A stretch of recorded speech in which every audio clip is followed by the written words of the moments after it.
서울 마포구 쇼킹 K팝센터의 유리문이 열리던 순간 번쩍이는 플래시와 함께 세 사람이 나란히 섰다. 손태진, 김용빈, 박지현.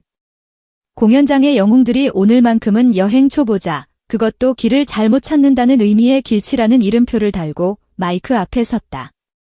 그리고 그들이 소개한 여정의 제목은 너무도 솔직하고 도발적이었다. 내비 믿다 길 잃은 김용빈, 대혼란 2박 3일. 예고편처럼 던져진 이 한 줄은 스튜디오의 온도를 단번에 끌어올렸다. 길을 잃으면 여행은 실패일까? 아니면 그때부터 비로소 여행이 시작되는 걸까? ENA의 새 예능 길치라도 괜찮아는 그 질문을 여유 없이 밀어붙였다. 크리에이터 또떠남과 캡틴 따거가 맞춤 설계한 코스, 스튜디오에서 송혜나와 김원훈이 중계하는 생생한 길치 생태보고서, 그리고 카메라 앞에서 한치의 여유도 없이 길과 싸우는 세 사람의 표정. 이 모든 요소가 서로 맞물리며 여행이라는 낱말에 새로운 억양을 붙였다. 떠나고 싶지만 준비는 벅차고, 계획을 세우기엔 시간이 없고, 길찾기 앱은 켜두었는데도 방향 감각은 늘 반쯤 잃어버리는 사람들. 바로 그런 이들을 위한 2박 3일의 커스터마이징 투어가 이 프로그램의 뼈대였다. 제작 발표회에서 가장 먼저 분위기를 정리한 건 공대한 PD였다. 그는 여행에서 중요한 건 목적지가 아니라 동행이라고 단언했다. 누구와 같이 걷느냐에 따라 같은 골목도 전혀 다른 추억이 된다며 결혼 후에 자신도 길치가 되는 순간을 맞닥뜨리고 나서야 이 기획을 떠올렸다고 털어놓았다. 참으로 익숙하고도 새로웠다. 우리는 대체로 길치라는 단어에 서툼과 답답함을 붙여 읽는다. 하지만 공 PD는 그 서툼을 여행의 입구로, 그 답답함을 사건의 동력으로 바꿔 세웠다. 그렇게 무대 위로 올라온 새 여행자는 저마다의 방식으로 길치의 정의에 금을 냈다. 먼저 김용빈. 그는 길찾기 앱 대신 자동차 내비게이션을 신뢰하다가 도심 한복판에서 순식간에 길을 잃는 놀라운 사건을 연출했다.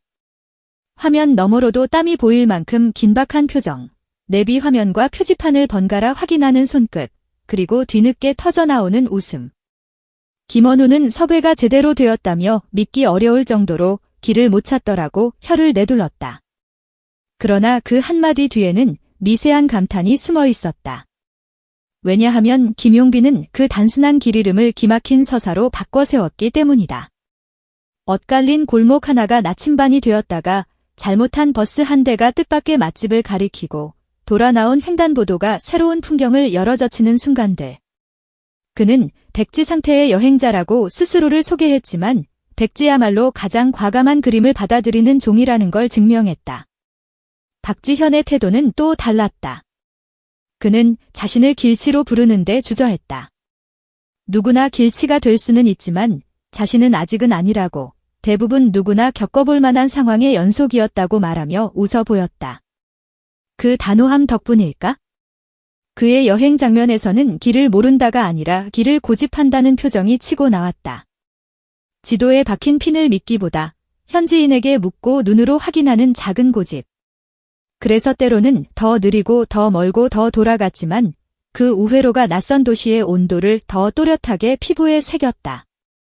박지현이 선택한 골목에서는 오래된 간판의 서체가 이야기의 속도를 늦추고 비가 스미는 돌바닥의 냄새가 장면을 깊게 마감했다. 길을 잃지 않는 대신 길을 느리게 통과하는 법을 보여준 셈이다.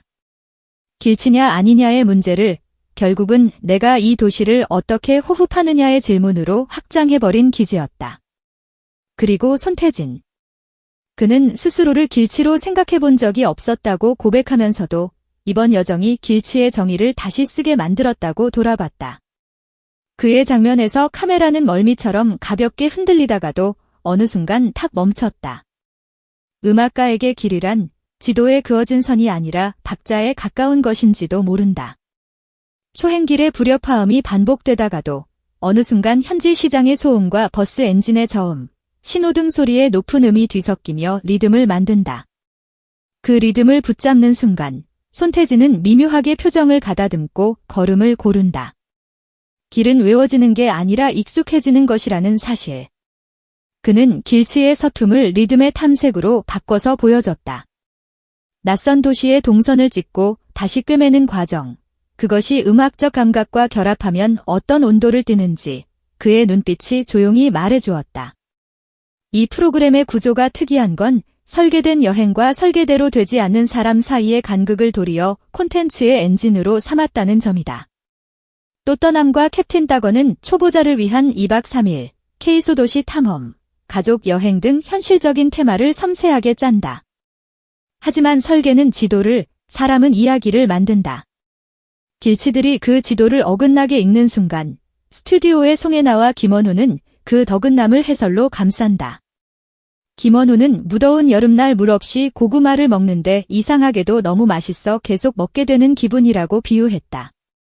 뜻밖의 비유였지만 본질을 정확히 찌른다. 답답함은 불쾌감으로 끝날 수도, 미소로 수렴할 수도 있다. 그 방향은 편집실이 아니라 사람의 온도가 정한다. 그래서 이 예능은 사건보다 반응을, 해프닝보다 태도를 길게 담는다. 길을 잃은 사람 옆에 단 한 사람만 있어도 그 여행은 추억이 된다는 공 PD의 말은 그래서 더 진하게 남는다. 동행이 있다는 사실만으로 길치의 발걸음은 울퉁불퉁한 동시에 단단해진다. 첫 여정이 향한 곳은 화려한 중심지의 반짝임이 아니라 이름만 들어도 입가에 바람마디 베어드는 작은 도시들의 결을 지녔다. 번화가의 코스가 아니라 생활의 냄새가 살아있는 골목, 관광버스 대신 지역버스의 창문, 체크리스트 대신 노트의 여백. 카메라는 표준 코스의 정답을 묻지 않는다. 대신 길을 잃기 쉬운 모퉁이마다 조금씩 잠시 멈춰서며 왜 여기까지만 와도 충분한가를 묻는다. 길치가 만든 멈춤은 우연이지만 그 멈춤을 투명하게 비춰내는 건 연출의 의지다. 자주 보던 유명 명소를 지난한 앵글로 재탕하지 않고 대신 미묘한 체류의 순간을 확대해 보여준다. 젖은 나무 냄새, 손바닥에 들러붙은 티켓 조각, 낯선 자판기에 꽤 달았던 음료. 세세한 감각을 모아놓으면 길을 잃는다는 말은 어느새 길을 기억한다는 말로 뒤집힌다.